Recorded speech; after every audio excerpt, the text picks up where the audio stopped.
Erev Tov et Shavua Tov, Bezrat Hashem, en ce Motzei Shabbat, 26 du mois de mars, et Kav Dalet du mois de Adar Bet, L'chaim Tovim Shalom, un récit du Baal Shem Tov. On vient de finir Baruch Hashem, Soudat Melave Malka. Et bon, je vous remercie une fois de plus pour vos prières. Toda Lael, je vais mieux, je me sens mieux, comme vous pouvez le constater. Baruch Hu, Baruch Shemu, Dieu fait toujours des miracles. Bezrat Hashem, Itbarach, Vitale Shemo Laad. On dédiera ce shiur aujourd'hui acheté par Shimon Pachter pour l'élévation de l'âme de Rabbi Pinchas Pachter. Zecher Tzadik Kadosh Ivracha, que le mérite du Baal Shem Tov yalet nishmato kezor arakeh bashamayim veitan hatzlacha rabba la ben shelo uvechol asher lo be'ezrato yitbarach. Et en même temps, on pensera aussi à Roland Guez, Zechrono Ivracha, shalach lebet olamo. Kol Mete Israël bechol atar ve'atar, et en même temps une grande achlama meira urfoua shlema pour tous les malades d'Israël et surtout une très grande réussite pour vous tous, que Akadosh Baruch Hu Bezrat Hashem vous comble et nous comble de hardout, de joie, de santé, ce qui est le plus important d'ailleurs, de parnassa et tout ce que vous désirez. Et on commence tout de suite Bezrat Hashem Itbarach, cette histoire du Baal Shem Tov, courte mais remplie une fois de plus de moussar. Le Baal Shem Tov ne faisait pas comme le font tous les grands qui étudiaient la Torah jour comme nuit. Ils étaient investis dans les études les plus ésotériques, ils étaient remplis de Ruach HaKodesh, ils étaient toujours en train de prier pour toute personne qu'ils entendaient être malade ou besoin de leur service, car être un grand en Israël, c'est de se mettre au service du peuple. C'est ça, être grand, comme c'est marqué pour Moshe, descends car ton peuple a fauté. En d'autres mots, ton peuple a besoin de toi. Ça sert à rien d'être en haut tout seul si tu n'as pas le peuple avec toi. Comment pouvons-nous être, nous, vers Akadosh Baruch Hu et la jeunesse en bas? Et donc, le Baal Shem Tov recevait aussi dans son travail et son labeur, comme font en général tous les grands d'Israël, le tzibour. Les gens venaient demander l'aide du Baal Shem Tov. J'ai des problèmes pour trouver un khatan, j'ai des problèmes pour trouver une kala, j'ai des problèmes de shlom bayit, j'ai un problème pour avoir des enfants, j'ai un problème parce que je n'ai pas vu mon fils depuis des années, j'ai plus de nouvelles, j'ai un problème de parnassa. Tous les domaines étaient cités, hormis les questions de Torah qui étaient posées au Baal Shem Tov, Zecher Tzadik Vekadosh Ivracha Zchuto Yegen Kol Am Israël, Besh Kadosh. Et chaque fois le Baal Shem Tov, un petit peu à l'image du Rav Kanievski, Zecher Tzadik Vekadosh Ivracha, leur disait, bracha ve'atzlacha, si Dieu veut, vous verrez des résultats d'ici la fin de la semaine, si vous faites comme ça et comme ça, si vous rajoutez un peu plus d'études de Torah, si vous demandez au pardon aux personnes à qui vous avez fait du mal, car il faut savoir que de faire du mal à une personne et de le laisser en porte-à-faux, de lui faire un mauvais nom, ou de dire bichlal, même du lachonara, même des vérités sur lui, eh bien, peut bloquer tout un mazal. Et le Baal Shem Tov ne cessait d'orienter les gens avant de rentrer dans les formules abracadabra et de leur demander s'ils devaient des excuses à quelqu'un, est-ce que, et il les bénissait. Et là où Baruch Hashem, on voyait le résultat, qui était d'ailleurs assez étonnant, c'est que quand le Baal Shem Tov disait quelque chose, Baruch Omer Veose. Étant donné que le Baal Shem Tov faisait extrêmement attention à la valeur de ses mots prononcés, et qu'il faisait surtout très attention le Shabbat de ne jamais prononcer la moindre parole qui n'est pas un rapport avec la Torah ou la Kedusha du Shabbat. Chaque mot qui sortait de sa bouche, c'était des diamants. Comme on dit, Pe mefik margaliot, une bouche qui sort que des diamants.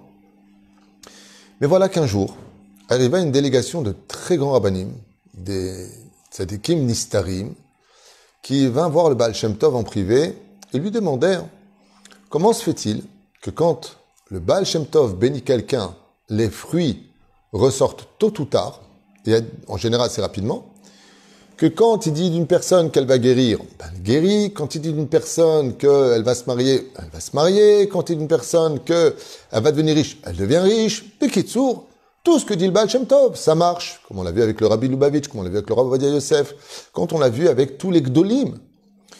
Et là, ces grands de la Torah qui étaient présents chez le Baal Shem Tov lui ont dit, qu'est-ce que vous pouvez avoir de plus que nous? Nous aussi, on étudie la Torah jour et nuit. Nous aussi, on fait des yichudim. Nous aussi, on étudie les secrets les plus profonds de la Torah. Nous aussi, on est religieux au summum de ce qu'on peut être religieux. Quelle différence y aurait-il entre vous et nous? Pourquoi il y a une différence? Le Baal Shem Tov leur a fait un grand sourire et il leur a dit, Je ne sais pas quelle différence dans sa grande humilité il pourrait y avoir entre vous et moi. Mais moi, je vais vous dire à quoi ça ressemble et à quoi je ressemble. Il dit, un jour, un très grand roi puissant que tout le monde craignait avait décidé de prendre son cheval et de partir au loin, tout seul, sans son armée, sans garde du corps, prétextant qu'il avait besoin de se retrouver avec lui-même. Et puis voilà qu'ayant pris la route d'une forêt, il a été poursuivi par une espèce d'animal, et puis donc il a pris à droite, puis à gauche, il a quitté le sentier de la forêt, puis après avoir galopé, puis galopé, il s'est retrouvé dans une situation un peu embarrassante parce qu'il ne retrouvait pas du tout son chemin. Les arbres étaient très hauts, le soleil n'était pas clair, on ne voyait pas exactement où il était. Puis voilà que la nuit est tombée et le cheval lui-même s'est enfui dès qu'il est descendu parce qu'il avait peur des loups. Alors ce roi, qui lui n'avait peur de personne, a commencé à s'enfoncer dans la forêt, espérant retrouver tôt ou tard le chemin, ou un chemin quelconque. Et puis voilà qu'au loin, il observait une fumée qui sortait d'une cheminée. Alors il s'est avancé, et proche d'une très grande montagne comme ça, il entend des bruits de moutons, de chèvres, et il comprend qu'il est dans une auberge qui appartient apparemment à un berger qui est très pauvre, très ignorant en tout, qu'il n'a jamais entendu, il ne sait même pas où il est. Et puis, par contre, il y a une chose qu'il sait, c'est qu'il est affamé. Il est totalement affamé, totalement épuisé, le roi. Et comme il a été pendant plusieurs jours dans cette forêt à chercher son chemin et s'être sali, on ne pouvait pas vraiment observer que c'était le roi. Loin de là, il n'avait plus rien d'un homme digne de la royauté. Ses habits étaient sales, son teint était blanc, il était fatigué. Et il lui a dit, « Dis-moi, berger, qu'est-ce que tu fais ici ?» Il lui a dit, « Je vis seul, j'ai un petit troupeau et j'essaie de vendre ma laine quand je vais des fois dans la grande ville et je me débrouille. Et vous êtes qui? En quoi je peux vous aider? Vous savez, personne ne vient jamais ici. » Il lui dit, « Moi, je suis ton roi. » Alors il lui dit, « Tu es mon roi, mais tu n'as rien d'un roi. » Et le roi lui a expliqué pourquoi il était dans cet état. Quand le berger, qui paraissait si simple d'esprit, l'a entendu, il lui a dit, « Écoute, moi, je comprends rien ce que tu me racontes, mais si t'es le roi, t'es le roi. Moi, ça me suffit. Tu dis que t'es roi, alors je vais t'honorer comme un roi. Le problème, c'est que j'ai rien à t'offrir. Parce que la dernière laine, je l'ai emmenée, et donc ce que je peux faire, c'est te faire dormir sur le plancher, et la seule chose que j'ai, eh bien, c'est mon manteau, j'ai un tout petit peu de tissu, je vais essayer de te le mettre là-bas, et donc le berger prend ce qu'il a de mieux dans ses affaires, il lui fait un bon lit, à même le sol, carrément, à même le sol. Et il lui dit, écoute, j'ai qu'un oreiller, un tout petit oreiller, il y a de la paille, c'est pas agréable. Attends, je vais essayer de le casser. Il va tout faire pour le casser, pour lui faire un petit oreiller. Il lui dit, pendant que je vais vous préparer un bon verre de lait chaud de chèvre, d'abord allongez-vous. Et là, le roi épuisé voit qu'il y a un lit qui ressemble absolument à rien, un lit indigne de tout humain. Mais il a fait tellement de tout son cœur. Il lui a donné ce qu'il avait tellement de mieux chez lui que le roi n'a jamais aussi bien dormi que sur ses planches avec ce bout de tissu déposé à même le sol. Et voilà que dès que le roi rouvre les yeux, il se remet un petit peu, il trouve un seau d'eau. Un seau d'eau pour laver, pourquoi? C'est un cheval. Et il lui dit, je suis désolé, mais là où je vis, j'ai pas d'évier, j'ai pas de robinet, j'ai juste ça à vous donner.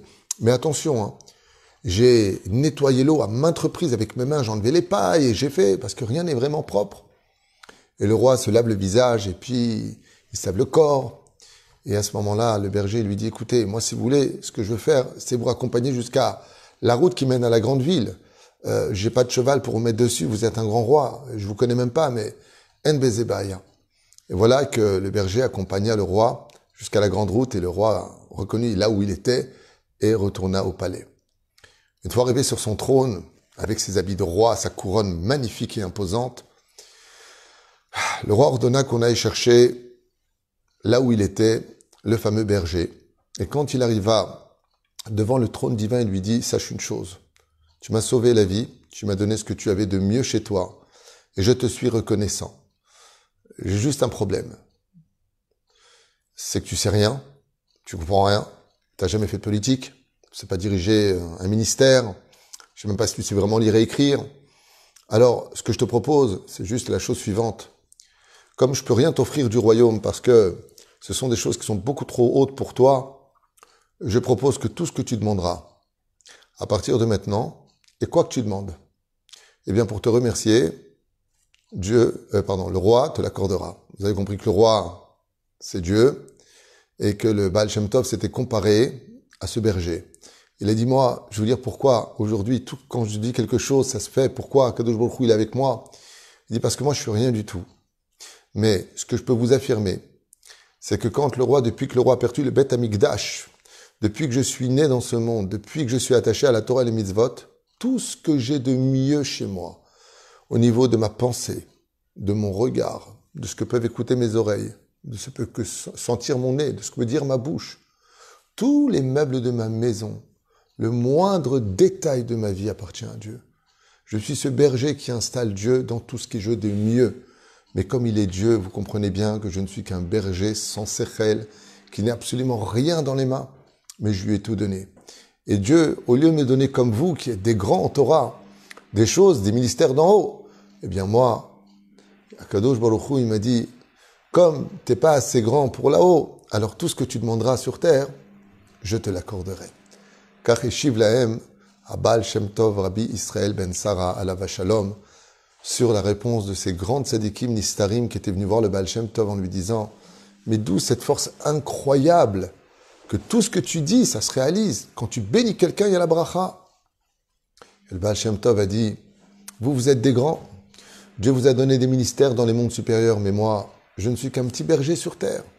Et donc, comme Dieu ne peut rien m'offrir parce que je n'ai pas votre niveau en Torah, dans son immense humilité, le Baal Shem Tov leur a dit « Dieu m'a offert juste un petit cadeau. Ce que tu demanderas, on te l'accordera. » Un Moussar Eskel, je trouve assez intéressant pour nous, parce que si cette histoire nous est contée au nom du Baal Shem Tov, c'est qu'il y a aussi un message pour les générations. Et le Baal Shem Tov, ce qu'il a voulu dire, d'une certaine façon, à ces très grands Torah qui étaient imposants dans le monde d'en haut, que tous les anges des mondes supérieurs connaissaient, c'est de dire que n'importe quel juif sur terre, n'importe lequel, même celui qui a très peu de Torah, très peu d'enseignements, très peu de bagots, très peu de choses en ce monde. Il suffit simplement de donner ce qu'il a, allez, un bout de tissu pour Dieu, un bout de qui que quoi dans lequel, dans la page toute des choses. Et ça se réalise. Tout le monde connaît cette histoire, et je finirai avec cette mini-histoire, mais très intéressante, qu'on retrouve dans beaucoup de récits, dans beaucoup de livres. En Tchécoslovaquie, où un homme qui était complètement ahuri au niveau de l'esprit, qui comprenait rien du tout, a entendu parler de l'importance de toujours faire le Shabbat Kodesh, 2 pains de préposition. Vous savez, les pains qu'on met sur la table, en souvenir des pains de préposition, de la manne qui tombait du ciel, plusieurs déotes sont données, et d'une bouteille de vin. Et ce qu'avait fait ce paysan de l'esprit, cet homme complètement loin de toute intelligence et de sagesse, quand il a appris ça, il a dit à sa femme, mais tu sais, si Dieu nous demande pour nous qu'on ait du vin et du pain sur la table pour le Shabbat, c'est que ça doit être super important. Et sa femme lui dit, oui, un peu comme des campagnards. Il dit, mais alors pourquoi nous on aurait ça sur notre table et j'apporterais pas ça à Dieu? Sa femme lui dit, mais t'as raison. Et qu'est-ce qu'a fait sa femme? Eh bien, au lieu de préparer la quantité de pain pour Shabbat, elle a rajouté 2 pains en plus. Et lui, qui était très pauvre, au lieu d'acheter une seule bouteille de vin pour le Shabbat et ses enfants et tous les gens qui étaient autour de sa table, il a acheté 2 bouteilles de vin qui lui coûtaient extrêmement cher. Mais il a dit, c'est pour Dieu.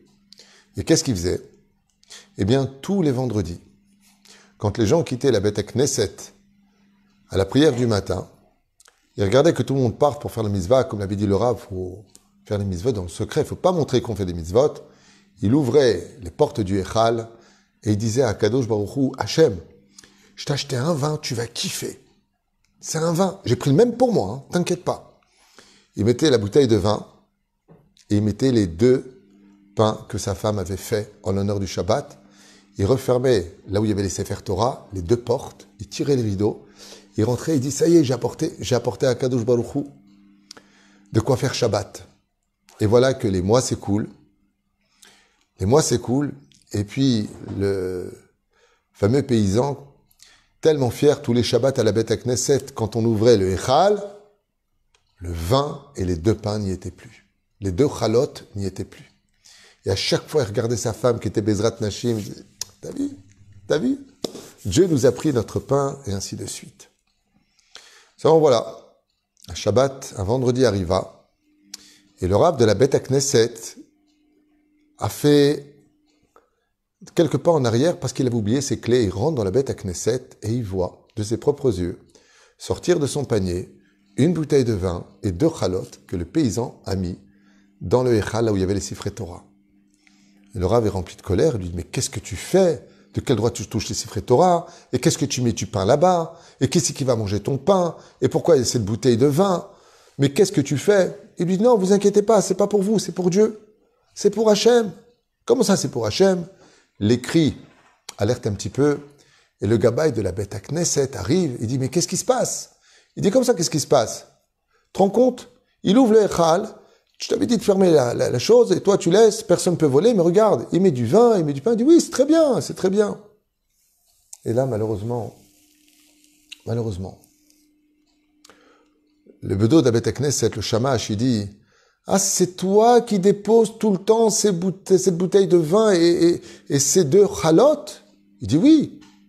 Il dit, mais tu sais que quand je viens l'après-midi avant d'ouvrir pour Mincha et la prière du soir, quand j'ouvre, je les prends. C'est moi qui les prends à chaque fois parce que je prépare le Sefer Torah et je me demande, mais qui c'est l'imbécile qui vient et qui nous met du vin et des chalotes? Mais sache une chose, elles sont très très bonnes, tes chalotes.